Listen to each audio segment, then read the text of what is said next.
Media net ഒരുക്കുന്ന കാഴ്ചപ്പാടിലേക്ക് എല്ലാ മാന്യ പ്രേക്ഷകർക്കും സ്വാഗതം. എത്ര വേഗത്തിലാണ് ആനച്ചാൽ എന്ന പട്ടണം ഉരുവപ്പെട്ടത്. ഒരു വ്യാഴവട്ടക്കാലത്തിനപ്പുറത്ത് തനി ഗ്രാമപ്രദേശമായിരുന്ന ഒരിടമാണ് ഇപ്പോൾ വൻ തിരക്കുള്ള പട്ടണമായി മാറിക്കഴിഞ്ഞത്. പക്ഷേ അതിന് ഉപോത്ബലകമായ നിലയിൽ അവിടുത്തെ ട്രാഫിക് വളർന്നിട്ടില്ല. വലിയ ട്രാഫിക് ജാം അനുഭവപ്പെടുന്ന, ഗതാഗത കുരുക്ക് അനുഭവപ്പെടുന്ന ഒരു പ്രദേശമായി ആനച്ചാൽ മാറിയിരിക്കുകയാണ്. ആരിത് പരിഹരിക്കും? ഇന്നത്തെ ചർച്ച അതുമായി ബന്ധപ്പെട്ട്. ഇന്നിപ്പോൾ ഈ പരിപാടിയുമായി ബന്ധപ്പെട്ട് ചർച്ചയ്ക്ക് എത്തിയിരിക്കുന്നത് ശ്രീ PC ജയൻ. അദ്ദേഹം വെള്ളത്തോൾ ഗ്രാമപഞ്ചായത്തിൻ്റെ ആരോഗ്യ വിദ്യാഭ്യാസ സ്റ്റാൻഡിംഗ് കമ്മിറ്റി ചെയർമാനാണ്. ഒപ്പം തന്നെ ജനാധിപത്യ സംരക്ഷണ സമിതി, അതായത് JSSൻ്റെ സംസ്ഥാന വൈസ് പ്രസിഡന്റ് കൂടിയാണ്. സ്വാഗതം സാർ. സാർ, പ്രധാനമായിട്ട് നമ്മൾ ഇന്ന് ചർച്ച ചെയ്യുന്നത് ആനച്ചാലുമായി ബന്ധപ്പെട്ട ട്രാഫിക് പ്രശ്നങ്ങളാണ്. അങ്ങേക്ക് അറിയാവുന്നതുപോലെ ആനച്ചാൽ മാത്രമല്ല, കാര്യം നമ്മൾ ഇപ്പോൾ ചർച്ച ചെയ്യുന്നത് ആനച്ചാലാണെങ്കിൽ പോലും കേരളം എന്ന് പറയുന്നത് വലിയൊരു നഗരമായി മാറിക്കൊണ്ടിരിക്കുകയാണ്. കേരളത്തിലെമ്പാടും ട്രാഫിക് പ്രശ്നങ്ങളുണ്ട്. അത് ഫ്ലൈ ഓവറായിട്ടും മെട്രോ ട്രെയിനായിട്ടും ഒക്കെ നമ്മളത് പരിഹരിക്കുന്നുണ്ട് ഒട്ടേറെ. പക്ഷേ ഹൈറേഞ്ചിലെ മൂന്നാറും പ്രത്യേകിച്ച് ആനച്ചാൽ, ഈ രണ്ട് പ്രദേശങ്ങൾ, ഇപ്പോൾ മൂന്നാറുമായി ബന്ധപ്പെട്ട വിനോദസഞ്ചാരങ്ങളിൽ നല്ലൊരു പങ്ക് ആനച്ചാലിലേക്ക് മാറിയിട്ടുണ്ട് എന്ന് മാത്രമല്ല, വളരെ പെട്ടെന്ന് നഗരപഥമായി വളർന്ന ഒരു പ്രദേശം കൂടിയാണ് ആനച്ചാൽ. ആനച്ചാലിലെ ട്രാഫിക് പ്രശ്നങ്ങൾ വീർപ്പുമുട്ടുകയാണ്. അങ്ങ് അവിടുത്തുകാരനാണ്, ഒപ്പം തന്നെ അങ്ങ് അടങ്ങുന്ന ഭരണസമിതിയുടെ നല്ലൊരു പ്രദേശം കൂടിയാണ് ആനച്ചാൽ. എന്താണ് ഇപ്പോൾ ആനച്ചാൽ നേരിടുന്ന വലിയ പ്രശ്നം? ആനച്ചാൽ നേരിടുന്ന പ്രശ്നം എന്ന് പറയുന്നത്, ഇപ്പോൾ സൂചിപ്പിച്ചത് തന്നെ, വലിയ ഒരു ട്രാഫിക് കുരുക്കാണ് നിലവിൽ യഥാർത്ഥത്തിൽ അവിടെ അനുഭവപ്പെട്ടുകൊണ്ടിരിക്കുന്നത്. കാരണം അവിടെ വ്യാപാരി വ്യവസായികൾക്ക് പോലും നിലവിൽ ബിസിനസ് കിട്ടാത്തൊരു സാഹചര്യത്തിലേക്കാണ് കാര്യങ്ങൾ എത്തിക്കൊണ്ടിരിക്കുന്നത്. കാരണം അവിടെ വണ്ടി നിർത്താൻ സ്ഥലമില്ലാത്ത സാഹചര്യങ്ങൾ. സ്വാഭാവികമായിട്ടും അവിടുന്ന് ട്രാഫിക് കുരുക്ക് വന്നാൽ ഒരു 2 മണിക്കൂറെങ്കിലും കഴിയാതെ അവിടുന്ന് ആനച്ചാലിൽ നിന്ന് അവിടുന്ന് വരുന്ന ടൂറിസ്റ്റുകൾക്കോ യാത്രക്കാർക്കോ അങ്ങോട്ടോ ഇങ്ങോട്ടോ നിലവിൽ സ്വാഭാവികമായിട്ടും ആനച്ചാലിൽ നിന്ന് നമ്മുടെ ഇടുക്കിക്ക് പോകുന്നവർക്കും അതുപോലെ തന്നെ ടൂറിസ്റ്റുകൾക്ക്, മൂന്നാറിലേക്ക് വരുന്ന ടൂറിസ്റ്റുകൾക്ക് എല്ലാം ബ്ലോക്കായി 2-2.5-3 മണിക്കൂറാണ് നിലവിൽ അവിടെ സ്വാഭാവികമായിട്ടും അവിടെ ബ്ലോക്കാകുന്നത്. അപ്പോൾ സ്വാഭാവികമായിട്ടും വരുന്ന ടൂറിസ്റ്റുകൾക്ക് അവർക്ക് മൂന്നാറിൽ സമയബന്ധിതമായി എത്തിച്ചേരാൻ കഴിയാത്ത സാഹചര്യങ്ങൾ. അതുപോലെ തന്നെ അവരുടെ വണ്ടി നിർത്തി അവർക്കൊരു വ്യാപാര സ്ഥാപനങ്ങളിൽ നിന്ന് നിലവിൽ മറ്റുള്ള അവർക്ക് നല്ല വെള്ളമാണെങ്കിലും മറ്റുള്ള കാര്യങ്ങൾ, ഒരു ചായ കുടിക്കാൻ ഹോട്ടലിൽ കയറാൻ പറ്റാത്ത സാഹചര്യങ്ങൾ, ആ തരത്തിലേക്ക് വലിയൊരു ട്രാഫിക് കുരുക്ക് ആണ് നിലവിൽ ഉണ്ടായിക്കൊണ്ടിരിക്കുന്നത്. വളരെ വ്യക്തമായും പഞ്ചായത്തിനും കുറേ കാലങ്ങളായി നമ്മൾ സമൂഹത്തിൽ പ്രവർത്തിക്കുന്ന പൊതുപ്രവർത്തനം നമുക്ക് അനുഭവപ്പെട്ടൊരു കാര്യമാണ്. അപ്പം ഞാൻ മനസ്സിലാക്കുന്നത്, ആ ടൂറിസവുമായി ബന്ധപ്പെട്ട് അതുപോലെ തന്നെ ഇവിടെ സൂചിപ്പിച്ചപോലെ തന്നെ ഒരു ലോക ഭൂപടത്തിലുള്ള മൂന്നാർ, അതിന് അതേ ടച്ച് കിടക്കുന്ന ആനച്ചാൽ എന്ന് പറയുന്നാൽ മൂന്നാർ ടൗൺ പോലെ തന്നെയാണ് ഇപ്പോൾ ആനച്ചാലിലും നമ്മുടെ ടൂറിസ്റ്റുകൾ കാണുന്നത്. അപ്പം അതനുസരിച്ചുള്ള ഡെവലപ്മെൻറ്റ് നമുക്ക് ഗവൺമെൻറ് തലത്തിലും അതുപോലെ പഞ്ചായത്ത് തലത്തിലും മുന്നോട്ട് കൊണ്ടുവരാൻ കഴിഞ്ഞിട്ടില്ല എന്നുള്ള യാഥാർത്ഥ്യം നമുക്കുണ്ട്. അപ്പം ഇനിയൊരു പരിഹാരം എന്നുള്ള നിലയിൽ അവിടെ യഥാർത്ഥത്തിൽ ആനച്ചാലിൻ്റെ ഒരു ശാശ്വത പരിഹാരം എന്നുള്ള നിലയിൽ സ്വാഭാവികമായിട്ടും അവിടുത്തെ KSEBയും അതുപോലെ തന്നെ അവിടുത്തെ റവന്യൂ ഡിപ്പാർട്ട്മെൻറ്റിൽ നിന്നും അതുപോലെ പഞ്ചായത്തും, നമ്മുടെ പള്ളിവാസൽ പഞ്ചായത്തും വെള്ളത്തോൾ പഞ്ചായത്തും ഒരു സംയുക്തമായി സ്വാഭാവികമായിട്ടും MLA അടക്കമുള്ള ജനപ്രതിനിധികളും അതുപോലെ ത്രിതല പഞ്ചായത്ത് സമിതി ജനപ്രതിനിധി അടക്കമുള്ള ആളുകൾ ഇരുന്നുകൊണ്ട് വളരെ വ്യക്തമായും ആലോചിച്ച് ഒരു ആക്ഷൻ, ഒരു പ്ലാൻ തയ്യാറാക്കി തന്നെ അവിടെ ഈ ട്രാഫിക്കുമായി ബന്ധപ്പെട്ട പ്ലാൻ തയ്യാറാക്കിയെങ്കിൽ മാത്രമാണ് ആനച്ചാലിൻ്റെ ഒരു ട്രാഫിക് കുരുക്ക് നമുക്ക് ഒരു പരിഹാരം കാണാൻ കഴിയുള്ളൂ. പരിഹാരം നമുക്ക് കാണാം. പരിഹാരത്തിലേക്ക് നമുക്ക് വരാം സാർ. തീർച്ചയായിട്ടും പരിഹാരം കാണേണ്ട ഒരു വിഷയം തന്നെയാണ്. പഞ്ചായത്ത് അതിന് മുൻകൈ എടുക്കേണ്ടതുണ്ട്. ഞാൻ ചോദിക്കുന്നത്, ഒരു വ്യാഴവട്ടക്കാലത്തിന് മുമ്പ്, അതായത് ഒരു 12 വർഷക്കാലത്തിന് മുമ്പ് ആനച്ചാൽ ഇതുപോലെ തിരക്കാർന്ന ഒരു നഗരപഥമായിരുന്നില്ല. വളരെ വേഗത്തിൽ വളർന്നു. അപ്പോൾ ഹൈറേഞ്ചിൽ ഏറ്റവും വേഗത്തിൽ വളർന്ന് ഒരു വലിയ ടൗണായി മാറിയ, വളരെ തിരക്കാർന്ന ടൗണായി മാറിയ പ്രദേശം. ഒരുപക്ഷെ അങ്ങൊക്കെ നോക്കി നിൽക്കുമ്പോൾ അങ്ങയുടെ കൺമുന്നിലൂടെ വളർന്ന ഒരു പട്ടണമാണ് ഇപ്പോൾ ആനച്ചാൽ എന്ന് മാത്രമല്ല, നമ്മൾ കാണുന്ന ഇട്ടാവട്ടത്തിലുള്ള ഒരു ആനച്ചാലല്ല ആനച്ചാൽ. അത് അങ്ങേക്കറിയാം. അതിൻ്റെ പ്രാന്തപ്രദേശങ്ങൾ, പ്രത്യേകിച്ച് ഇടിസിറ്റി പോലുള്ള പ്രദേശങ്ങളിലേക്ക്, ആമക്കണ്ടം പോലുള്ള പ്രദേശങ്ങളിലേക്ക് അത് വളർന്ന് വികസിച്ച് വൈബ് പോലുള്ള, ഫോഗ് പോലുള്ള വലിയ വലിയ പ്രസ്ഥാനങ്ങളൊക്കെയാണ്. അതായത് വലിയ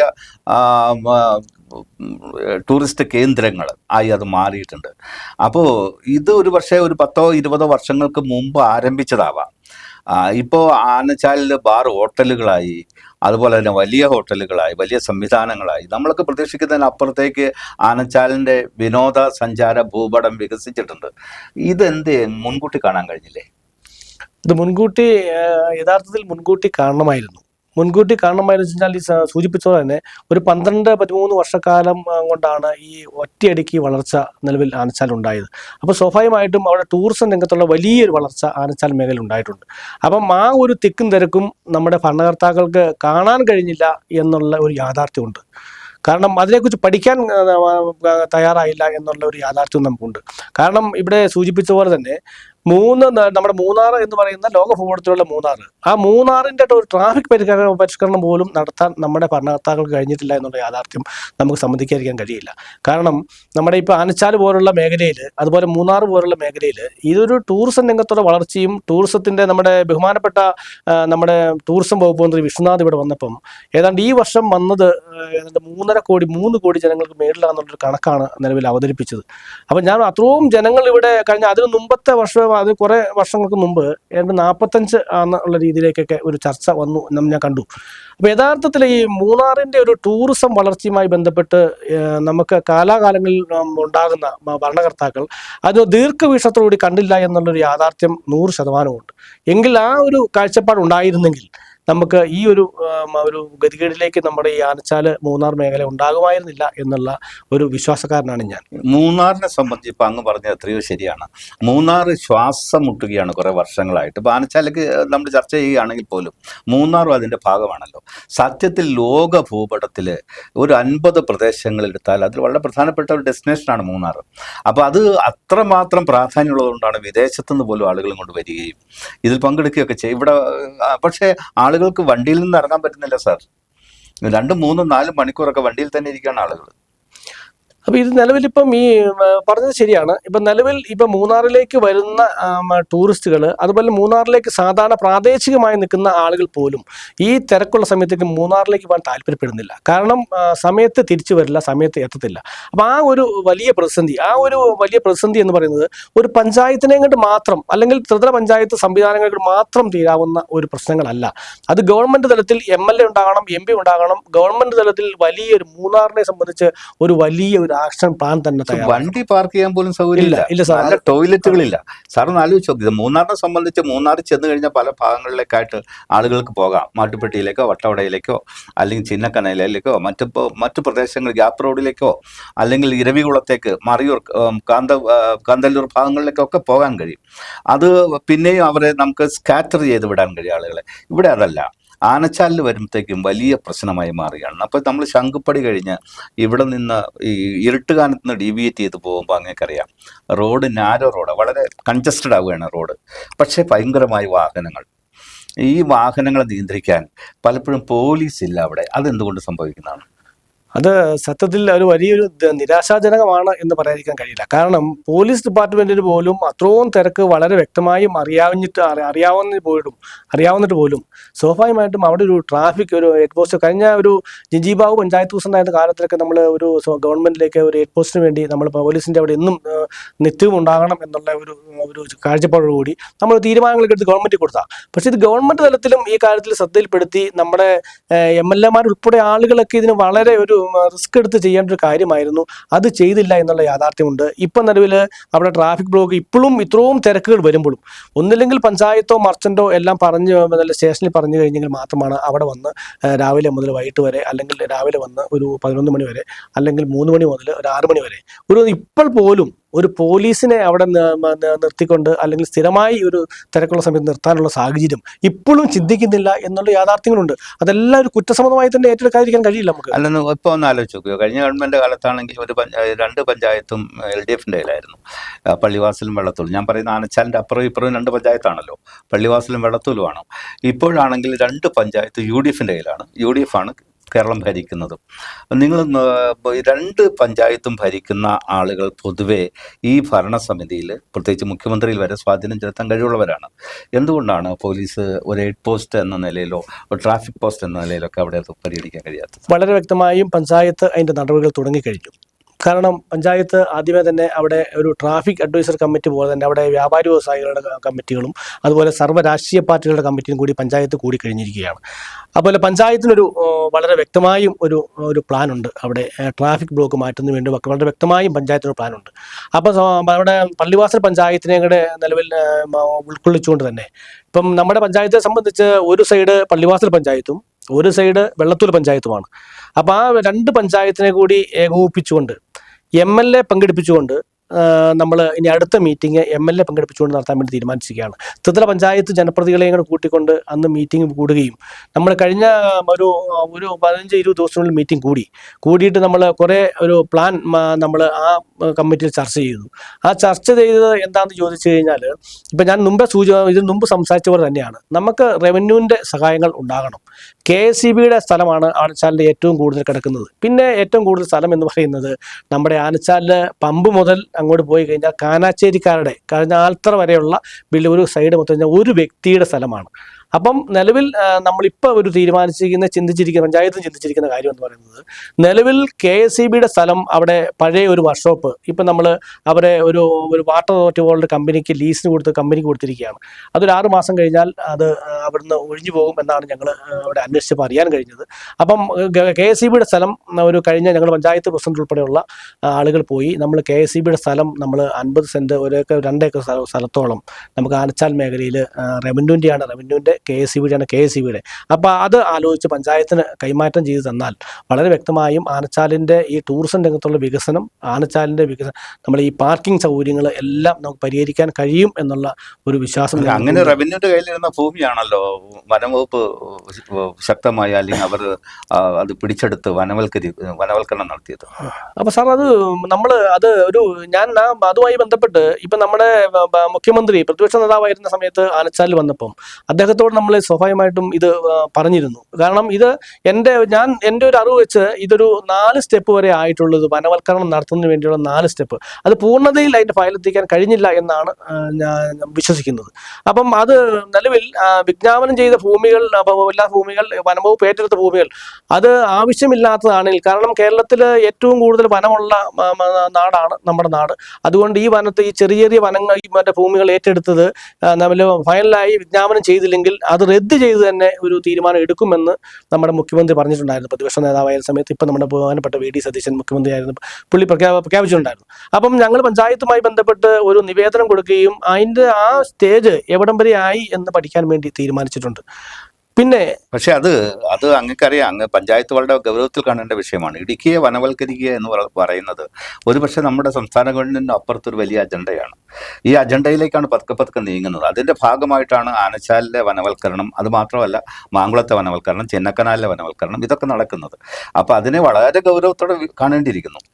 സാർ, അത് വളരെ ഗൗരവത്തോട് തന്നെ നമുക്കത് കാര്യമായിട്ട് കാണേണ്ടിയിരിക്കുന്നത്. കാരണം വെച്ച് കഴിഞ്ഞാൽ അത് നമ്മുടെ വെള്ളത്തൂർ പഞ്ചായത്തിനെ സംബന്ധിച്ച് ഇതിനു മുമ്പും ഈ സ്റ്റുഡിയോയിൽ വന്ന് ഞാൻ സംസാരിച്ചിട്ടുള്ളതാണ്. അപ്പം ആ സ്ഥലം യഥാർത്ഥത്തിൽ വനം വകുപ്പിന് ഏറ്റെടുക്കാൻ കഴിയാത്തൊരു സാഹചര്യം ഇപ്പോഴും നിലനിൽക്കുകയാണ്. കാരണം വെച്ച് കഴിഞ്ഞാൽ അത് എന്തുകൊണ്ടാണ് അന്നത്തെ നമ്മുടെ LDF ഗവൺമെന്റ് അതങ്ങനെ ആ വിജ്ഞാപനം ചെയ്യാൻ തീരുമാനിച്ചത് എന്ന് നമുക്കറിയില്ല. അത് വെച്ച് കഴിഞ്ഞാൽ അത് എന്തോ ഒന്നില്ലെങ്കിൽ അതിന്റെ പിന്നിൽ എന്തെങ്കിലും ഒരു അജണ്ട ഉണ്ടാകും എന്നാണ് നമ്മൾ വിശ്വസിക്കുന്നത്. കാരണം അല്ലെങ്കിൽ കുഞ്ചിത്തണ്ണി വില്ലേജ് പോലെയുള്ള, കാരണം ചെറിയ ലാൻഡ്, ആ ലാൻഡിൽ ഒരു നമ്മൾ HNLന്റെ ഒരു യൂക്കാലി അല്ലാതെ വേറൊരു വൻ മരങ്ങൾ പോലും നിൽക്കാത്ത ആ ഒരു സാഹചര്യത്തിൽ ഒരിക്കലും അത് ചെയ്യാൻ കഴിയില്ലാത്ത പ്രദേശമാണത്. അപ്പൊ വളരെ പെട്ടെന്ന് ജനസാന്ദ്രത കൂടുകയും ഞാൻ ആദ്യം സൂചിപ്പിച്ച പോലെ ഒരു നഗരപഥമായി വളരുകയും ചെയ്ത ആനച്ചാലിന് ഡെവലപ്പ് ചെയ്യാൻ, വികസിക്കാനുള്ള പ്രധാനപ്പെട്ട ഒരു മേഖലയായിരുന്നു അത്. അങ്ങേക്കറിയാവുന്ന പോലെ ആ മേഖലയാണ് ഇപ്പൊ തടയപ്പെട്ടിരിക്കുന്നത്. അത് പോട്ടെ, ഞാൻ വീണ്ടും വരാം. ഇപ്പൊ നമുക്ക് ഇവിടുന്ന് ഇരുട്ടുകാനത്തുനിന്ന് അമ്പഴച്ചാൽ, തോക്കുപാറ, ശങ്കപ്പടി, ആനച്ചാൽ, ഈ ആനച്ചാലിലേക്ക് പോകുമ്പോൾ ശങ്കപ്പടി ഇപ്പോൾ ഒരു ചെറിയ പട്ടണമായി വളർന്ന ആനച്ചാലിന്റെ ഭാഗമായി വരുന്നുണ്ട്. അവിടെ നിന്നാണ് ഇപ്പോൾ തിരക്ക് ആരംഭിക്കുന്നത്. ആ കയറ്റം കയറിയാണ് അങ്ങ് കയറി ചെല്ലുന്നത്. കയറ്റത്തിൽ തന്നെ ഒരു ഫാന്റസി പാർക്ക് പ്രവർത്തിക്കുക, അവിടെ തന്നെ അനുമതി കൊടുക്കുക, അവിടെ തന്നെ ആളുകളെ വണ്ടി നിർത്തി ഇറക്കുക, അവിടെ നിന്ന് ആളുകളെ വണ്ടി നിർത്തി കയറ്റുക, ഇതൊക്കെ പഞ്ചായത്ത് കാണുന്നില്ലേ? സർ, പഞ്ചായത്ത് ഇതെല്ലാം വീക്ഷിക്കുന്നുണ്ട്. കാരണം പഞ്ചായത്ത് ഇപ്പോൾ സൂചിപ്പിച്ച പോലെയാണ് ഒരു പാർക്കിംഗ് സൗകര്യങ്ങൾ, അവിടുത്തെ ട്രാഫിക് നിയന്ത്രണങ്ങൾ വളരെ പ്രധാനമായും അടിയന്തരമായി ആദ്യത്തെ സ്റ്റെപ്പ് എന്നുള്ളതിലേക്ക് ഒന്ന് നമ്മൾ മീറ്റിംഗ് കൂടിയിരുന്നു. ഇനി രണ്ടാമത്തെ സ്റ്റെപ്പ് നമ്മൾ മീറ്റിംഗ് കൂടുമ്പോൾ MLA ഉൾപ്പെടെയുള്ള, ഞാൻ സൂചിപ്പിച്ചല്ലോ, ഒരു മീറ്റിംഗ് വിളിച്ചു കൂട്ടിക്കൊണ്ട് നമുക്കൊരു ലക്ഷ്യബോധം അതിനകത്തുണ്ട്. ആ ലക്ഷ്യബോധം എന്ന് പറയുന്നത് ഇപ്പം ഇവിടെ സൂചിപ്പിച്ചതുപോലെ ഈ നമ്മുടെ ഈ വണ്ടർവാലി പാർക്ക് തുടങ്ങുമ്പം അവിടെ ഈ ആനച്ചാലിൽ ഇത്രയൊന്നും വികസനം ഇല്ലായിരുന്നു. അപ്പം ആനച്ചാലിൻ്റെ ടൂറിസം രംഗത്തൊരു കാൽവയ്പ് എന്നുള്ളതിലേക്ക് അന്ന് ഞാൻ പഞ്ചായത്ത് സ്റ്റാൻഡിംഗ് കമ്മിറ്റി ചെയർമാനായിരുന്ന സമയത്താണ് നിലവിലെ ഈ വണ്ടർവാലി പാർക്ക് അവിടെ ഓപ്പൺ ചെയ്യാൻ വേണ്ടി. സാർ, ഏറ്റവും അപകടകരമായി ആനച്ചാലിനെ സംബന്ധിച്ച് ഏറ്റവും അപകടകരമായി ഗതാഗതം നടക്കുന്ന 2 വളവാണത്. അങ്ങേക്ക് അറിയാവുന്നല്ലോ. ഇപ്പോഴും അതെ, ഇപ്പോഴും അവിടെ ആ വണ്ടി തിരിയുന്നത്, ലോറി തിരിയുന്നത്, ബസ് തിരിയുന്നതൊക്കെ സാഹസികമായിട്ടാണ്. അവിടെ തന്നെ ഇത് അനുവദിക്കപ്പെട്ടു എന്നുള്ളതാണ് ഏറ്റവും വലിയ കാര്യം. അന്ന് ആ ഒരു കാഴ്ചപ്പാടിലേക്ക്, അന്ന് അത്രയും വലിയ കാഴ്ചപ്പാടിൽ ഇത്രയും ഒരു തിക്കും തിരക്കുള്ള ടൗൺ ആകും എന്നുള്ള പ്രതീക്ഷ അന്നത്തെ കാലഘട്ടത്തിൽ ഇല്ലായിരുന്നു യാഥാർത്ഥ്യത്തിൽ. ഇന്ന് അത് ഒരു ദീർഘവീക്ഷണത്തോടുകൂടി അന്ന് ചെയ്യേണ്ടിയിരുന്നതായിരുന്നു. പക്ഷേ ഇന്നിപ്പം ആ ഒരു വികസനം അല്ലെങ്കിൽ ആ ഒരു ട്രാഫിക് പ്രവർത്തനങ്ങൾ വളരെ ഭംഗിയായി നമുക്ക് നിറവേറ്റണമെങ്കിൽ പൊതുമരാമത്തിന്റെ വലിയ സഹായം വകുപ്പിന്റെ പുതിയ നമുക്ക് ഉണ്ടാകണം. നമുക്ക് ആ റോഡുകൾ നമുക്ക് കുറെയൊക്കെ നേരെയാക്കാൻ പറ്റുന്ന സാഹചര്യം ഇപ്പോഴും നിൽക്കുന്നുണ്ട്. കാരണം ആളുകളുടെ വീടിരിക്കുന്നതും ആ തൊട്ട് സൈഡിലിരിക്കുന്ന കുറേ സ്ഥലങ്ങളെല്ലാം നിലവിൽ യഥാർത്ഥത്തിൽ അന്ന് PW റോഡ് പുറമ്പോക്ക് തന്നെയാണ്. ആ PW റോഡ് പുറമ്പോക്ക് തീർത്തെടുക്കാൻ സാധിച്ചാൽ കുറേയൊക്കെ അതിനകത്ത് നമുക്ക് പരിഹാരം കണ്ടെത്താൻ കഴിയുകയും ഇപ്പം നമ്മുടെ ആനച്ചാലിൻ്റെ ട്രാഫിക്കുമായി ബന്ധപ്പെട്ടുള്ള ഒരു ട്രാഫിക് കുരുക്കിയാൽ സ്വാഭാവികമായിട്ടും നമ്മൾ പഞ്ചായത്ത് ഒരു കാര്യം വീണ്ടും നമ്മൾ ചിന്തിച്ചിരിക്കുന്നത്, നിലവിൽ PW റോഡ് നമ്മുടെ ആനച്ചാൽ ടൗണിൽ നിന്ന് പൈനാവിലേക്ക് വരുന്ന റോഡുകളും അതുപോലെ തന്നെ ആനച്ചാൽ ടൗണിൽ നിന്ന് അടിമാലിലേക്ക് വരുന്ന റോഡുകളും, ഈ 2 റോഡുകളും ഒന്നിച്ച് സംയോജിപ്പിക്കാനുള്ള തീരുമാനം നമ്മൾ പഞ്ചായത്ത് വേണം. കാരണം ഇവിടുന്ന് ചെന്നിട്ടൊന്ന് U-ടേൺ ആവുക എന്ന് പറയുന്നത് അത്ര എളുപ്പമല്ല. അതുപോലെ തന്നെ പൈനാവ് സൈഡിൽ നിന്ന് അല്ലെങ്കിൽ ചെങ്കള സൈഡിൽ നിന്ന് വന്നിട്ട് പിന്നെ ഒരു U-ടേൺ തിരിഞ്ഞ് വീണ്ടും അടിമാലിക്ക് തിരിയുക എന്ന് പറയുന്നത് ഭയങ്കരമായി സമയമെടുക്കുന്നുണ്ട് സാർ.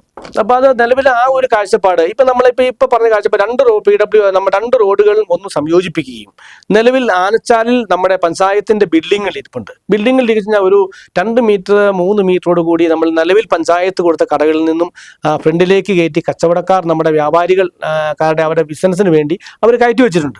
അപ്പം ഞങ്ങളത് പഞ്ചായത്ത് പ്രസിഡന്റ്, പഞ്ചായത്ത് ഭരണസമിതിയൊക്കെയായിട്ട് ഞങ്ങൾ ആലോചിച്ച ഒരു തീരുമാനം എന്ന് പറയുന്നത്, നിലവിൽ ഈ ആനച്ചാലിൻ്റെ നമ്മുടെ സെൻട്രലിൽ നിന്ന് അപ്പുറം റൈറ്റ് സൈഡിലിരിക്കുന്ന ആ ബിൽഡിങ്ങിൻ്റെ വ്യാപാരികളെ ഉപദ്രവിക്കാതെ നിലവിൽ അതിൻ്റെ ബാക്കിലേക്ക് പഞ്ചായത്ത് സ്ഥലം കിടപ്പുണ്ട്. അപ്പോൾ ആ റൂമിൻ്റെ നീളം കൂട്ടിക്കൊണ്ട് നമ്മളെ ഫ്രണ്ടിലേക്കുള്ള ആ വ്യാപാരികളുടെ തള്ളിവെച്ചുള്ള കച്ചവടം അവസാനിപ്പിച്ചുകൊണ്ട് ആ ഒരു 3 മീറ്റർ വീതി കിട്ടി കഴിഞ്ഞാൽ കുറേയൊക്കെ സൗകര്യങ്ങൾ അവിടെ ഉണ്ടാവും. അപ്പോൾ ഓട്ടോ പാർക്കിംഗ് എന്ന് പറയുന്നത് ഇപ്പോൾ ഉദ്ദേശിക്കുന്നത്, ഓട്ടോ പാർക്കിങ്ങിൽ അവിടെ അവിടെ ഒരു സ്ഥിരം സംവിധാനമായി ഓട്ടോ പാർക്കിംഗ് നമുക്ക് അവിടെ നിലനിർത്തിയാൽ സ്വാഭാവികമായിട്ടും നിലവിൽ അവിടെ ഒരു ട്രാഫിക് ബ്ലോക്ക് ഉണ്ടാവും. അപ്പം നിലവിൽ അത്യാവശ്യം ഒരു ടേൺ സംവിധാനത്തിൽ അവിടെ ഓട്ടോ കൊണ്ടുവരുവാനും അവിടെ ഇട്ട് ഓട്ടം, കാരണം അവരും ഉപജീവനത്തിന് വേണ്ടി നടക്കുന്നത്. തീർച്ചയായിട്ടും 100 കണക്കിന് ഓട്ടോക്കാർ അവരുടെ ഒരു ഉപജീവനത്തിന്റെ ഭാഗം തന്നെയാണ്. അവരുടെ അഭിപ്രായങ്ങൾ തേടിക്കൊണ്ട് അവർക്കും അവരുടെ ഉപജീവന മാർഗവും അവരുടെ ഓട്ടോ ഓടിക്കുന്നതുമായി ബന്ധപ്പെട്ടുള്ള നഷ്ടങ്ങൾ സംഭവിക്കാതെ അവരെ കൂടി മുകളിലേക്ക് എടുത്തുകൊണ്ട് തന്നെയുള്ള ഒരു ട്രാഫിക് പരിഷ്കാരമായിരിക്കും നമ്മൾ ആ പഞ്ചായത്ത് അവിടെ ഉദ്ദേശിക്കുന്നത്. അങ്ങനെയാണെങ്കിൽ അതിന്റെ പുറകിൽ ഓട്ടോ പാർക്കിങ്ങിനൊക്കെ സൗകര്യം ഉണ്ടാവുമോ? പഞ്ചായത്തിന് ഓട്ടോ പാർക്കിങ്ങിനുള്ള സൗകര്യങ്ങൾ അതിന്റെ പുറകിലില്ല.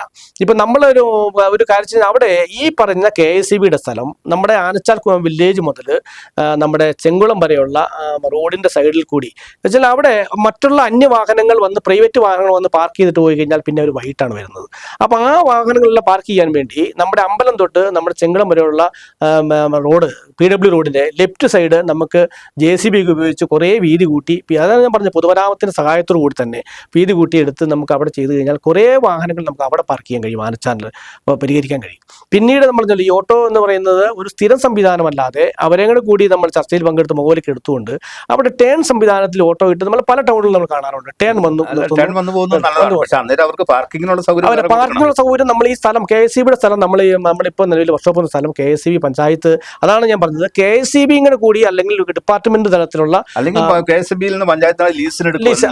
ലീസിന് നമ്മൾ നമുക്ക് തന്നു കഴിഞ്ഞാൽ 100% നമ്മൾ സാധാരണമാണ്. നമ്മളതിന് വേണ്ടി പഞ്ചായത്ത് പരിശ്രമിക്കും. അത് കിട്ടിയാൽ പഞ്ചായത്തിന്റെ ഫണ്ട് ഉപയോഗിച്ചുകൊണ്ട് ലീസ് എടുത്ത് നമുക്ക് പാർക്കിംഗ് സൗകര്യങ്ങളും നമ്മുടെ ബസ് സ്റ്റാൻഡ് ഉൾപ്പെടെയുള്ള ഇപ്പൊ അവിടെ ഒരു ബസ് കൊണ്ട് എന്നും നമ്മുടെ ഇപ്പൊ നമുക്കറിയാം ഇപ്പൊ നമ്മുടെ വെള്ളത്തൂർ പഞ്ചായത്ത് പോകുന്ന ബസ് അവിടെയാണ് നിർത്തുന്നത്. അപ്പൊ അതൊരു വലിയ തടസ്സങ്ങളുണ്ട്. അതെന്താന്ന് ചോദിച്ചു കഴിഞ്ഞാൽ അവരും ഒരു ഉപജീവന മാർഗത്തിന് വേണ്ടിയാണ് അവിടെ കിട്ടുന്ന ആള് അതെ അതെ. അപ്പൊ അതിന് ഇപ്പൊ നമുക്ക് അതിപ്പോ ആണെച്ചാൽ ബസ് തിരിക്കാൻ ഏറ്റവും എളുപ്പം തിരിക്കാനുള്ള മാർഗം എന്ന് പറയുന്നത് ഇപ്പൊ നല്ല അവിടെയാണ്. നമ്മുടെ ആൾത്തറയിലേക്ക് ചെന്ന് കഴിഞ്ഞാൽ ഇതിനും കൂടുതൽ ബ്ലോക്കാണ്. ആൾത്തറയിലേക്ക് അവരിലും കൂടുതൽ ബ്ലോക്കാണ്. അപ്പൊ നമുക്ക് ആൾത്തറയിൽ വണ്ടി ബസ് തിരിക്കാൻ സൗകര്യങ്ങളില്ല. അപ്പൊ ഇത് കൂടുതൽ ബ്ലോക്ക് ആവും. ഇപ്പൊ നിലവിലുള്ള സൗകര്യം എന്ന് പറയുന്നത് ബസ് തിരിക്കാൻ ഒരു സൗകര്യം എന്ന് പറയുന്നത് ടൗണുമായി ബന്ധപ്പെട്ട് ആ ഒരു സൗകര്യങ്ങൾ എന്തുകൊണ്ടാണ് KSE ആ ഭാഗത്ത് തിരിച്ച് KSEB അത് ഗേറ്റ് ഇട്ട് പൂട്ടിയിരിക്കുന്നു. ഗേറ്റ് അവർക്ക് അവരുടേതായി മാറ്റി വെച്ചിരിക്കുന്നു. അവിടെ തിരിക്കാൻ കഴിയില്ല. വേണമെങ്കിൽ ഇതാണ് ഞാൻ പറഞ്ഞത്, KSE ആ ഡിപ്പാർട്ട്മെന്റിനോട് കൂടി സഹകരിച്ചാൽ ഒരു ബന്ധപ്പെട്ടാൽ ഇതെല്ലാം നമ്മുടെ നാടാണ് എന്ന് തീരുമാനിച്ചാൽ ഈ ഉദ്യോഗസ്ഥന്മാര് സഹകരിച്ചാൽ അവരുടെ റിപ്പോർട്ട് ഉണ്ടെങ്കിൽ സ്വാഭാവികമായിട്ട് ഈ സൂചിപ്പിച്ചതുപോലെ ഈ ബസ് നമുക്ക് അവിടെ കയറ്റിയിട്ട് തിരിക്കാനുള്ള സൗകര്യങ്ങളുണ്ട്. ഈ ബ്ലോക്കുകൾ ഉണ്ടാകില്ല. തീർച്ചയായിട്ടും ബ്ലോക്ക് ഉണ്ടാവില്ല. അവിടെ ടൗണിൽ തന്നെ ബസ് തിരിക്കണമെന്നും ടൗണിൽ തന്നെ ആ ബസ് പാർക്ക് ചെയ്യണമെന്നും നിർബന്ധമില്ല. ആ KSE ആ സ്ഥലത്തേക്ക് മാറ്റി പാർക്ക് ചെയ്യാം. അതുപോലെ തന്നെ നമ്മുടെ ഇപ്പം നിൽക്കുന്ന നമ്മുടെ പിക്കപ്പ് ലോറികൾ ആ ലോറികൾ ഇപ്പം അവിടുന്ന് ജസ്റ്റ് നമ്മുടെ അമ്പലത്തിന്റെ അങ്ങോട്ട് അപ്പുറത്തേക്ക് മാറ്റിയാൽ ഇപ്പം ഞാൻ ഇവിടെ സൂചിപ്പിച്ച പോലെ PWD റോഡ് സൈഡിൽ വീതി കൂട്ടിയിട്ട് കഴിഞ്ഞാൽ അവിടെ കുറെ കിറ്റാച്ചുകളും വണ്ടികളും എല്ലാം കിടപ്പുണ്ട്. അതിന്റെ അപ്പുറത്തേക്ക് മാറ്റി ഈ ലോറികളുടെ ഓട്ടോ ഒക്കെ എന്നും ഈ ഫോൺ സംവിധാനത്തിൽ ഓട്ടോ അറിയാലോ. ഈ പമ്പിന്റെ ഫ്രണ്ട് മുതൽ തുടങ്ങണം സാർ. പമ്പിന്റെ ഫ്രണ്ട് എന്ന് പറയുന്നത് തന്നെ അപകടകരമായ ഒരു വളവാണ്. തീരെ വീതിയില്ല അവിടെ ഇറങ്ങി വരാനും വിഷമമാണ്, കയറിപ്പോകാനും വിഷമമാണ് പുതിയ വണ്ടിക്കാർ. അത് വലിയ ഒരു ബുദ്ധിമുട്ടാണ്. അത് വലിയ ബുദ്ധിമുട്ടെന്ന് പറയുന്നത് അവിടെ കല്ലാർ ബാങ്ക് ചേർന്നിരിക്കുന്നു. സർവീസ് വണ്ടി കൊണ്ട് പോകുന്ന ആളാണ്. അതെ, അങ്ങനെ സർവീസ് ആയിരുന്നു. ഇങ്ങേ സൈഡ് എന്ന് പറയുന്നത് ബിൽഡിംഗ് ഇരിക്കുന്നു. അപ്പൊ സ്വാഭാവികമായിട്ട് ഇനി അവിടെ ഒരു വീതി അപ്പൊ എന്താണെങ്കിലും നമ്മള് ഈ PWD ബന്ധപ്പെട്ട ഉദ്യോഗസ്ഥന്മാര്, നമ്മള് ബന്ധപ്പെട്ട റവന്യൂ ഉദ്യോഗസ്ഥന്മാര്, KSEB ഉദ്യോഗസ്ഥന്മാര് ഇവരെല്ലാം കോർത്തിണക്കിക്കൊണ്ട് MLA ഉൾപ്പെടെയുള്ള പങ്കെടുപ്പിച്ചുകൊണ്ടുള്ള ആനച്ചാലിന്റെ ഒരു ഈ ട്രാഫിക് കുരുക്ക് അത് മാറ്റുന്നതിനുള്ള ഒരു അടിയന്തര നടപടി നമുക്ക് സ്വീകരിക്കാതിരിക്കാൻ ഒരിക്കലും കഴിയില്ല. 3-4 പോയിന്റ് ഉണ്ട്. ഏറ്റവും പ്രധാനപ്പെട്ട പോയിന്റ് എന്ന് പറയുന്നത് ഞാൻ ആദ്യം ഈ വണ്ടർവാലിയുടെ ഭാഗം ശ്രദ്ധിക്കേണ്ട ഒരു ഭാഗമാണ്. രണ്ടാമത് ശ്രദ്ധിക്കേണ്ടതാണ് ആനച്ചാലിന്റെ സെന്റർ ഭാഗം. ആ ഏറ്റവും വലിയ ഗതാഗത കുരുക്ക് അവിടെയാണ്. ഒട്ടും പിന്നിലല്ലാത്ത കുരുക്കാണ് അതിന്റെ തൊട്ട് മോളില് ഈ പറയുന്ന ഇടിസിറ്റിയിലേക്ക് പോകുന്ന ഭാഗം. ഇപ്പൊ അവിടെ എന്ന് വെച്ചാൽ സാർ അത് നിലവില് അപ്പൊ നമ്മളിപ്പോ ഈ പാലച്ചാൽ ടൗൺ പോലെ തന്നെ പഞ്ചായത്ത് നമ്മുടെ ഈ ആൾത്തറയിൽ എന്ന് പറയുന്നത് ആൾത്തറയുടെ താഴെ പള്ളി ഭാഗം തിരിഞ്ഞു പോകുന്ന അവിടെ ഒരു KSEBയുടെ വലിയ പോസ്റ്റുകൾ നിൽപ്പുണ്ട്. ആ KSEBയുടെ പോസ്റ്റുകൾ ഇച്ചോട് കൂടി ഉള്ളിലേക്ക് ഒതുക്കിയിടുകയും അതുപോലെ തന്നെ അവിടെ ആ തരത്തിൽ നമ്മുടെ അവിടെ ഒരു ട്രാഫിക് സിഗ്നൽ ഒരു ആനച്ചാലിനെ സംബന്ധിച്ച് ഞാനൊരു സ്വയം നിന്നൊക്കെ മനസ്സിലാക്കി എന്ന് വെച്ച് കഴിഞ്ഞാൽ ഒരു 50% ബ്ലോക്ക് നമുക്കവിടെ സിഗ്നൽ പോയിന്റ് ഇല്ലാത്തതിൻ്റെ ഒരു വലിയ കുറവ് അവിടെയുണ്ട്. അതെന്താണെന്ന് ചോദിച്ചു കഴിഞ്ഞാൽ ഡ്രൈവർമാരുടെ ഒരു അശ്രദ്ധ കൊണ്ട് നമ്മുടെ അവിടെ ഒരു നിമിഷം പോലും ഒരു മിനിറ്റ് പോലും നമുക്ക് ട്രാഫിക്കുമായി വന്നിട്ട് വെയിറ്റ് ചെയ്യാൻ പറ്റാതെയാണ് ഈ നമ്മുടെ ഡ്രൈവർമാർ വന്ന് വാഹനം ഓടിച്ചുകൊണ്ട് വരുന്നത്. കാരണം ഓട്ടോറിക്ഷക്കാർ അതുപോലെ ബൈക്ക് യാത്രക്കാർ ഇതെല്ലാം ഒരു ആനച്ചാലിന്റെ സെൻട്രലിൽ ഒരു സിഗ്നൽ പോയിന്റ് സ്ഥാപിച്ചാൽ ഒരു 50% ട്രാഫിക് കുരുക്ക് സ്വാഭാവികമായിട്ട് മാറും എന്നൊരു വിശ്വസിക്കുന്നു. പൂച്ചക്കാർ മണി കിട്ടും. അത് എന്തായാലും ഈ പറഞ്ഞ പോലെ തന്നെ പഞ്ചായത്ത് ഇടപെട്ട് നമുക്ക് ട്രാഫിക് സിഗ്നൽ നമുക്ക് നടപ്പിലാക്കാൻ വേണ്ടിയുള്ള നടപടികൾ പഞ്ചായത്ത് കമ്മിറ്റി ചർച്ച ചെയ്തിട്ടുണ്ട്. അതുപോലെ നമ്മുടെ ആൾത്തറയ്ക്കല് ഒരു സിഗ്നൽ വെക്കാനും. കുഞ്ചിത്തണ്ണിയിൽ നിന്ന് ആടിത്ത് കയറി വരുന്ന വണ്ടി സത്യത്തിൽ അത്ര എക്സ്പേർട്ട് അല്ലാത്ത ഒരു ഡ്രൈവർ ആണെങ്കിൽ പലപ്പോഴും കയറ്റി നിർത്താൻ കഴിയില്ല.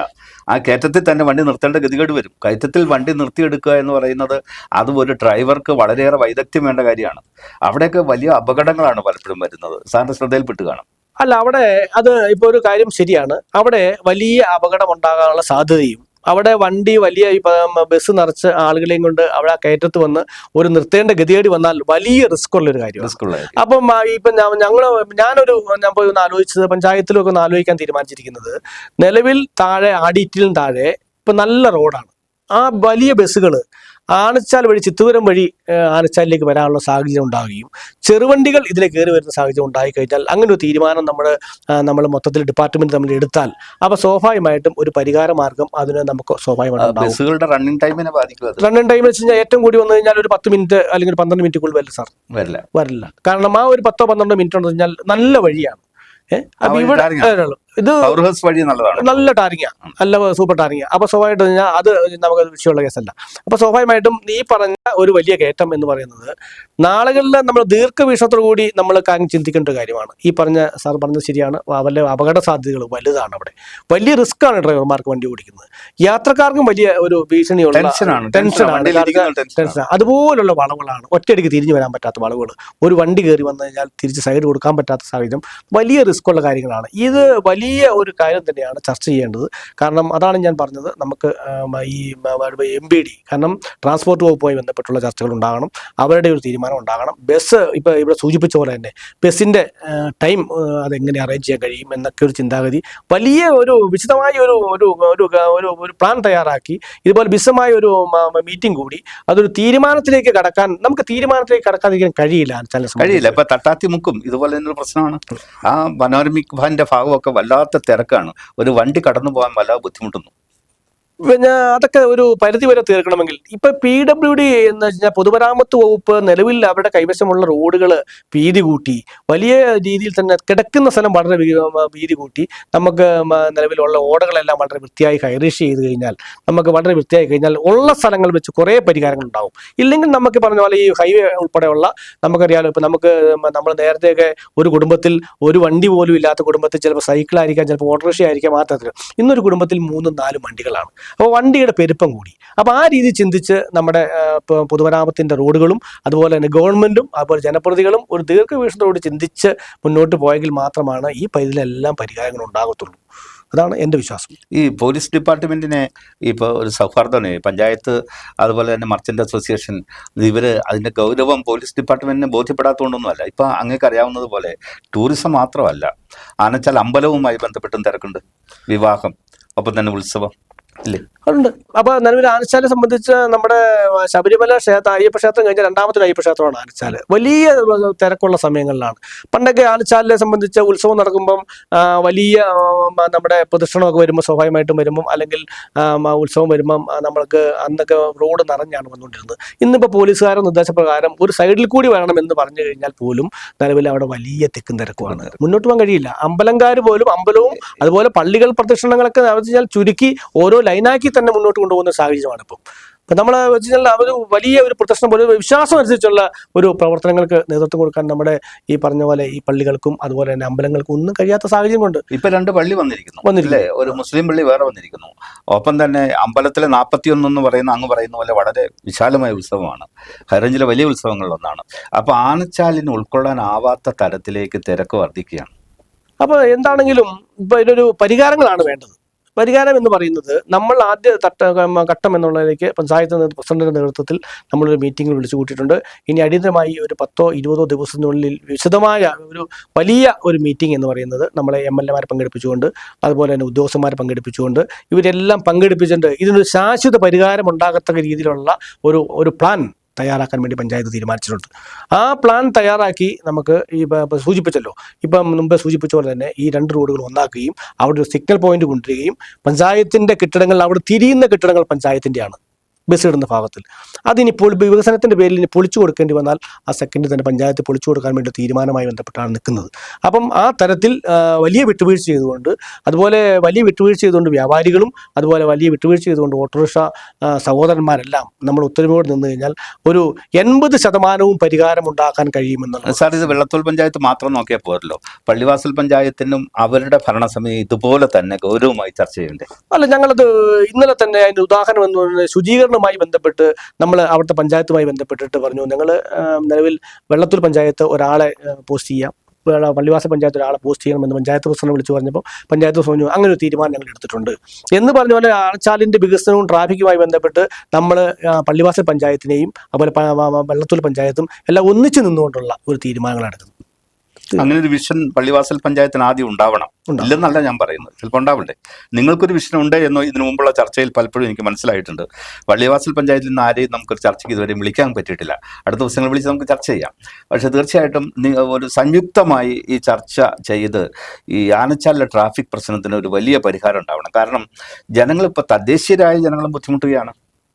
അത് വലിയ അത് ഞാൻ ചോദിക്കുക, പ്രാദേശികമായ ആളുകൾ പോലും ആനച്ചാലിലേക്ക് വണ്ടി കൊണ്ടുവരാൻ കഴിയുന്നില്ല. അവർ ആശങ്കയിലാണ്. എന്ന് വെച്ചാൽ ഞാൻ ഉൾപ്പെടെയുള്ള ആളുകൾ. ഞാനിപ്പം നിലവിൽ പുതുവാൻകുടിയിൽ നിന്ന് പോയി കഴിഞ്ഞാൽ ഞാൻ വെള്ളത്തിൽ വഴി അടിമാലിക്ക് വരാനാണ് ഞാൻ ആഗ്രഹിക്കുന്നത്. കാരണം അടിമാലി ടൗണുമായി ബന്ധപ്പെട്ട് ആനച്ചാൽ ടൗണുമായി ബന്ധപ്പെട്ട് നമ്മൾ പോയാൽ നമുക്ക് ഒരു 1/4 മണിക്കൂർ എങ്ങനെ വേലും പോകുമെന്നൊരു ആശങ്ക എൻ്റെ മനസ്സിൽ നിൽക്കുക. അതുകൊണ്ടാണ് ടൈം പോകേണ്ട, 2 കിലോമീറ്റർ കൂടിയാലും വെള്ളത്തിൽ വഴി പോകാം എന്ന് നമ്മൾ തീരുമാനിച്ച് ഞാൻ പോരുന്നത്. അപ്പോൾ ആ ആശങ്കയുണ്ട്. ഇപ്പൊ പിന്നെ ഞാനിപ്പോൾ ഇതിനകത്തൊരു മാർഗം എന്ന് പറയുന്നത്, നമ്മുടെ ആനച്ചാലിൽ നിന്ന് നമ്മൾ പൈനാവിലേക്ക് പോകുന്ന വണ്ടികൾ നമുക്ക് വേണമെങ്കിൽ മേരിലാൻഡ് വഴി തിരിച്ച് മുതുവാങ്കുലിൽ ഇറക്കാം. ത്രൂ ആയിട്ട് വരുന്ന വണ്ടികൾ ആനച്ചാട്ടുണ്ട്. പക്ഷേ ഇത് വ്യാപാരി വ്യവസായികൾ എങ്ങനെ നമ്മൾ ഉൾക്കൊള്ളും നമുക്കൊന്നും അറിയില്ല. കാരണം ആനച്ചാൽ വണ്ടി ടച്ച് ചെയ്യാതെ പോയാൽ അവരുടെ ബിസിനസ്സിനെ ബാധിക്കുമോ എന്നൊക്കെയുള്ള ആശങ്കയുണ്ട്. അതൊക്കെ പരിഹരിക്കണം നമുക്ക്. ഇപ്പം ഇപ്പോൾ കല്ലാറൊട്ടിയിൽ നിന്ന് വരുന്ന ധാരാളം വാഹനങ്ങൾ ആനച്ചാൽ വഴി മൂന്നാറിന് പോകുന്നുണ്ട്. ആ വാഹനങ്ങൾക്ക് വേണമെങ്കിൽ ഈ പറഞ്ഞതുപോലെ തന്നെ, എന്നാലും തിരക്ക് തന്നെയാണ്. ഇനി അവിടെ നിന്ന് വരുന്ന വാഹനങ്ങൾ, കുറച്ച് വാഹനങ്ങൾക്ക് വെള്ളത്തൂൽ വഴിക്കൊക്കെ പോകണമെങ്കിൽ തോക്കുപാറയിൽ നിന്നുള്ള ഷോർട്ട് 2 വഴി വേണമെങ്കിൽ പരിഗണിക്കാം. പക്ഷെ ഇതൊന്നും ആളുകൾ അറിയുന്നില്ലെന്ന് തോന്നുന്നു. 3 വഴികൾ പരിഗണിക്കാം. ഒന്ന്, അമ്പലത്തിന്റെ പുറകിൽ കൂടിയുള്ള തോക്കുപാറ സർവീസ് സ്റ്റേഷൻ റോഡ്, നമ്മൾ യാത്ര ഒരു വഴിയാണ്.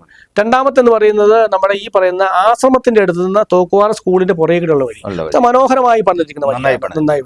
പിന്നെ മൂന്നാമത് എന്ന് പറയുന്നത് ചെങ്കുളം ജംഗ്ഷനിൽ നിന്ന് ഡാമിന്റെ ഭാഗത്തോടെ നേരെ വരുന്ന ഇപ്പൊ നിലവിലെ PW ഏറ്റെടുക്കുന്ന റോഡ് എന്ന് പറയുന്നത് 3 റോഡുകൾ. PW റോഡാണ്. അതെ, ഇപ്പൊ ഏറ്റെടുത്തായിരുന്നു. ഞാൻ പോയപ്പോൾ PWക്ക് റിക്വസ്റ്റ് കൊടുത്തിട്ട് പോകുന്നു. എന്താണെങ്കിലും കഴിഞ്ഞ വർഷം കൊണ്ട് അവർ ഏറ്റെടുത്തു. ഇപ്പൊ PW ആണ് മെയിൻ്റെസ് ചെയ്യുന്നത്. അപ്പൊ ആ 3 റോഡുകളും ഒരു ബൈപ്പാസ്, കയറ്റം കൂടെ ചെറുവണ്ടികൾക്ക് വിഷയമില്ല. ഇപ്പൊ 3 വണ്ടി ഒരു ബൈപ്പാസായി ഉപയോഗിക്കാൻ വേണ്ടി 3 റോഡ്സ് 3 റോഡുകൾ. അപ്പം ഈ വണ്ടികൾ തിരിച്ചു വിടുകയും ഈ ഇരുട്ടുകാലം ഇപ്പൊ മൂന്നാർ പോകേണ്ട വലിയ ലോറികൾ, അങ്ങ് ആ വാർഡില് മെമ്പർ ആയിരുന്നല്ലോ, അതുകൊണ്ട് വളരെ കൃത്യമായിട്ട് ഓരോ സ്പോട്ട് പറയാം. അതെ, എനിക്കറിയാം. 3 റോഡുകളും 3 റോഡുകളും തീർത്തിട്ട് പോയത് ഞാനാ. യാത്രാ സൗകര്യങ്ങൾ ഉണ്ടാക്കി, വണ്ടികൾക്ക് ഉണ്ടാക്കിയിട്ട് പോയത് അന്ന് ഞാനിരുന്ന പഞ്ചായത്ത് മെമ്പറായിരുന്ന കാലഘട്ടത്തിലാണ്. ഇപ്പം നമ്മളിപ്പം മാനവരട്ടിയിൽ നിന്ന് ഇരുട്ടുകാലത്ത് നിന്ന് വലിയ വണ്ടികൾ, ലോറികൾ ആനച്ചാൽ ടച്ച് ചെയ്താൽ പോകുന്ന വേണമെങ്കിൽ ലോറികൾ വേണമെങ്കിൽ നമുക്ക് നമ്മുടെ 2-ാം മൈൽ വഴി, നമ്മുടെ കല്ലാർ വഴി വേണമെങ്കിൽ വിടാം. അങ്ങനെ ഒരു വലിയ ഒരു സമഗ്രമായ ഒരു കാഴ്ചപ്പാടോടുകൂടി നമ്മുടെ വ്യാപാരികൾക്ക് ദോഷമില്ലാതെ അവിടെ നമുക്ക് ബിസിനസ്സും കാര്യങ്ങളും മാത്രമേ, ടൂറിസത്തിന് കുറവില്ലാത്ത തരത്തിൽ ഏറ്റവും വലിയ ആനച്ചാലിലെ ടൂറിസം എന്ന് പറയുന്നത് നമുക്കറിയാലോ. ഇപ്പം നമുക്ക് 2 നമ്മൾ ഈ പറഞ്ഞ പോലെ പാർക്കുകളാണ്, അതുപോലെ കഥകളികൾ, അതുപോലെ പുനർജനി. അത് വലിയ ആളുകൾക്ക് ആകർഷണമായ ടൂറിസമാണ്. പക്ഷേ ഈ ടൂറിസത്തിന്റെ വളർച്ച, ജനങ്ങളുടെ പെരുപ്പവും വരവും അനുസരിച്ച് നമുക്ക് അടിസ്ഥാന സൗകര്യങ്ങൾ വികസിപ്പിക്കാൻ വലിയ വിസ്മയമായി വരാനിരുന്നത് ഗ്ലാസ് ബ്രിഡ്ജ് ആണല്ലോ. ആ ഗ്ലാസ് ബ്രിഡ്ജിന്റെ എന്നാണ് അതിന്റെ ഓപ്പണിംഗ് തടസ്സപ്പെട്ടത്? അത് ഈ ഗ്ലാസ് ബ്രിഡ്ജുമായി ബന്ധപ്പെട്ടെന്ന് പറയുന്നത് ഒരു വലിയ കാഴ്ചപ്പാടോട് കൂടിയാണ് 8-9 ചെറുപ്പക്കാർ കൂടി നിലവിൽ ഈ ഗ്ലാസ് ബ്രിഡ്ജ് അവിടെ ഓപ്പൺ ചെയ്യാൻ വേണ്ടി തീരുമാനിക്കുകയും അത് യഥാർത്ഥത്തിൽ അവിടെ കാനാശ്ശേരി ബിൽഡിങ്ങിൽ അവരുമായി ബന്ധപ്പെട്ട പട്ടയ വസ്തുവിൽ സ്വാഭാവികമായിട്ടും അത് അവതരിപ്പിച്ചു കഴിഞ്ഞു. ആ അവതരിപ്പിച്ചപ്പം ഈ ടൂറിസം രംഗത്തുള്ള കുറേ പ്രശ്നങ്ങളൊക്കെ ഉണ്ടല്ലോ. അപ്പോൾ ആ തരത്തിൽ ഒരു കാഴ്ചപ്പാട് നമുക്ക് നമ്മുടെ ഡിപ്പാർട്ട്മെൻറ്റ് തലത്തിൽ അപ്പോൾ നമ്മളൊരു പദ്ധതി കൊണ്ടുവന്നാൽ അത് അവിടെ തൊഴിലവസരങ്ങൾ സൃഷ്ടിക്കുക, അവിടെ ഒരു വലിയ ഒരു വികസന മുന്നേറ്റം ഉണ്ടാക്കുക. ആ ഒരു കാഴ്ചപ്പാടിനൊക്കെ ചെറിയ തുരങ്കം വെക്കുന്ന ആളുകളൊക്കെ നമ്മുടെ സമൂഹത്തിലുണ്ടല്ലോ സാർ. അത് ഒരു കാഴ്ചപ്പാടോട് കൂടി അല്ല നമുക്ക് മുന്നോട്ട് പോകുന്നത്. ഇത് മുമ്പ് സൂചിപ്പിച്ച പോലെ തന്നെ ഇപ്പം മൂന്നാറിനെ സംബന്ധിച്ച് മൂന്നാറിൻ്റെ ടൂറിസം മേഖലയിൽ ഒരു വലിയ ഒരു വളർച്ച, ആ വളർച്ചയ്ക്ക് ഉതകുന്ന തരത്തിലുള്ള അടിസ്ഥാന സൗകര്യങ്ങൾ ആ മേഖലയിലില്ല. അത് ഉണ്ടാകേണ്ടിയിരുന്നത് കഴിഞ്ഞ കാലങ്ങളിൽ ഉണ്ടായിരുന്ന ജനപ്രതിനിധികൾ കുഴപ്പമുണ്ടാവും, ഗവൺമെൻറ് എല്ലാം കുഴപ്പമുണ്ട്. ഞാനിപ്പോൾ വ്യക്തിപരമായി ഇന്ന ആളുകളെന്ന് പറയുന്നില്ല. കാരണം നമുക്ക് കാറ് കൊണ്ട് മാത്രം അല്ല, വണ്ടി കൊണ്ട് മാത്രമല്ല ഒരു ടൂറിസം രംഗത്തേക്ക് ആളുകൾ വരുന്നത്. വണ്ടി ഉപയോഗിച്ച് മാത്രമല്ല, വണ്ടി ഇല്ലാത്ത ഒരാൾ തിരുവനന്തപുരത്ത് നിന്ന് കയറി ഈ ടൂറിസം രംഗത്തേക്ക് മൂന്നാർ കാണാൻ വന്നാൽ അവർക്കൊന്ന് കുളിച്ച് ഫ്രഷാകാൻ ഒരു നല്ല സൗകര്യങ്ങളില്ല, ഒരു നല്ല ടോയ്ലറ്റ് ഇല്ല, ഇന്നുമില്ല. സത്യത്തിൽ നമ്മുടെയൊക്കെ ഒരു ടൂറിസം രംഗത്ത് ഇങ്ങനെ ലോക എന്താണ് അതിന് പറഞ്ഞുകൊണ്ടിരുന്നത്? സ്കൈ ടേബിളോ നിന്നുപോയ ഒരു സംവിധാനം, ഒരു സ്കൈ ഡൈനിങ് ആ സംവിധാനം നിന്നുപോയി. ഒപ്പം തന്നെ ഈ ഗ്ലാസ് ബ്രിഡ്ജ്, ഈ 2 സംവിധാനങ്ങൾ ഈ ആനച്ചാലിന്റെ മോശമായി മാറ്റുമായിരുന്നു. ആനച്ചാലിന്റെ മോശമായി മാറ്റുമെന്ന് യാതൊരു സംശയമില്ല. മറ്റുള്ള സ്റ്റേറ്റുകളിൽ ഇതെല്ലാം ചെയ്യുന്നുണ്ട്, യാതൊരു പ്രശ്നങ്ങളുമില്ല. അപ്പോൾ അതുകൊണ്ട് അതാണ് ഞാൻ പറഞ്ഞത്, നമുക്കൊരു ടൂറിസം രംഗത്തുള്ള ഒരു വലിയ കാഴ്ചപ്പാട് നമുക്കുണ്ടാകണം. അത് വളരെ പ്രധാനമാണ് സാർ. ജനപ്രതിനിധികളുണ്ടാകണം, ഉദ്യോഗസ്ഥന്മാർക്കുണ്ടാകണം.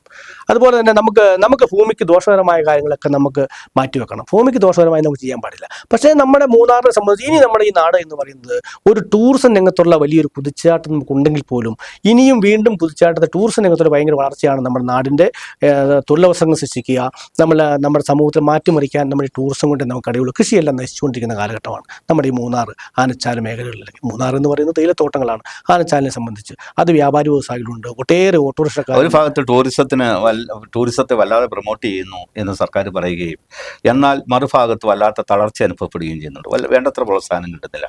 ഈ ആനച്ചാലിൽ ഇത്തരം കാര്യങ്ങളൊക്കെ വേണ്ട വിധത്തിൽ ഈ ഗ്ലാസ് ബ്രിഡ്ജ് ഉൾപ്പെടെയുള്ള കാര്യങ്ങൾ സാങ്ഷൻ ആവുമെന്ന് അങ്ങ് പ്രതീക്ഷിക്കുന്നുണ്ട്. 100% പ്രതീക്ഷയുണ്ട്. അതെന്താണെന്ന് ചോദിച്ചു കഴിഞ്ഞാൽ ഇത് നമ്മൾ ബോധ്യപ്പെടണം. ഇത് ഗവൺമെന്റ് തലത്തിലും അല്ലെങ്കിൽ ഉദ്യോഗസ്ഥ തലത്തിലും എല്ലാം ബോധ്യപ്പെട്ട് ടൂറിസം രംഗത്തുള്ള ആണെച്ചാൽ ഗ്ലാസ് ബ്രിഡ്ജൊക്കെ ഗവൺമെന്റിന്റെ നിലവിലെ തീരുമാനപ്രകാരം അന്ന് ഗവൺമെന്റ് വെച്ച ബോഡി, ഒരു പ്രത്യേക ബോഡിയുണ്ട് അവിടെ വെച്ചാൽ അവരുടെ ഉദ്യോഗസ്ഥന്മാരുടെ തീരുമാനപ്രകാരമാണ് ഗ്ലാസ് ബ്രിഡ്ജ് പണിതിരിക്കുന്നത്. അല്ലാതെ ഗ്ലാസ് ബ്രിഡ്ജ് നമ്മൾ ലക്ഷക്കണക്കിന് രൂപ കൂടി ഇൻവെസ്റ്റ് ചെയ്യുമ്പം അത് ഒരു കാഴ്ചപ്പാടുമില്ലാതെ അല്ല ചെയ്തത്. പക്ഷേ നൂലാമാലകൾ എന്നും നമ്മുടെ ഇടുക്കി ജില്ലയെ അത് നിർമ്മാണ നിരോധനവുമായി ബന്ധപ്പെട്ട റെഡ് സോണും ഒക്കെ ആയിട്ട് ബന്ധപ്പെട്ട് അങ്ങനെ കിടക്കുകയാണല്ലോ പല പ്രശ്നങ്ങൾ. അതിനെല്ലാം മറികടക്കാൻ കഴിയും, അതിജീവിക്കാൻ കഴിയും. സാർ അത് ഒരിക്കലും റെഡ് സോൺ അല്ല, ഗ്രീൻ സോൺ ആണ്. അത് പഞ്ചായത്ത് റിപ്പോർട്ടുകളുണ്ട്, അത് ഗ്രീൻ സോൺ ആണ് യഥാർത്ഥത്തിൽ. അതിനൊക്കെ അതിജീവിക്കാൻ കഴിയുന്നതാണ്. അതിജീവിക്കാൻ 100% കഴിയുമെന്ന്, കാരണം കഴിയണം, നമ്മുടെ ടൂറിസം രംഗത്ത് കഴിയണം. അപ്പൊ ആ രംഗത്ത് അതോടുകൂടി ഈ ഗ്ലാസ് ബ്രിഡ്ജ് തുറക്കുന്നതോടുകൂടി ട്രാഫിക് സംവിധാനവും കൂടി പരിഷ്കരിക്കപ്പെടണം. കാരണം പരിഷ്കരിക്കപ്പെട്ടില്ല എങ്കിൽ ആനച്ചാലിൽ നിന്ന് പൊറുക്കാൻ നമുക്ക് കഴിയില്ല. വളരെ സന്തോഷമുണ്ട്, സമയം കഴിഞ്ഞതുകൊണ്ടാണ്. ഇനിയും ചോദിക്കാൻ നിരവധിയായ കാര്യങ്ങളുണ്ട്. അങ്ങ് വന്നതിനും മീഡിയറ്റുമായി ഈ ജനം നേരിടുന്ന വലിയ ഒരു ട്രാഫിക് പ്രോബ്ലം ചർച്ച ചെയ്യുകയും ചെയ്തതിന് വളരെയേറെ സന്തോഷം. Thank you sir. ശ്രമിച്ചാൽ തദ്ദേശ സ്വയംഭരണ സ്ഥാപനങ്ങൾ, ഒപ്പം തന്നെ MLA, MP എല്ലാവരും ഒത്തൊരുമിച്ച് ശ്രമിച്ചാൽ ഇത് പരിഹരിക്കാൻ കഴിയുന്നത് മാത്രമാണ്. ആനച്ചാലിലെ ഗതാഗതക്കുരുക്ക് പരിഹരിക്കുക എന്നുള്ളത് വലിയ ഒരു പ്രതീക്ഷയാണ് ജനങ്ങളുടേത്. പരിഹരിക്കുമെന്ന് തന്നെ നമുക്ക് പ്രതീക്ഷിക്കാം. നന്ദി, നമസ്കാരം.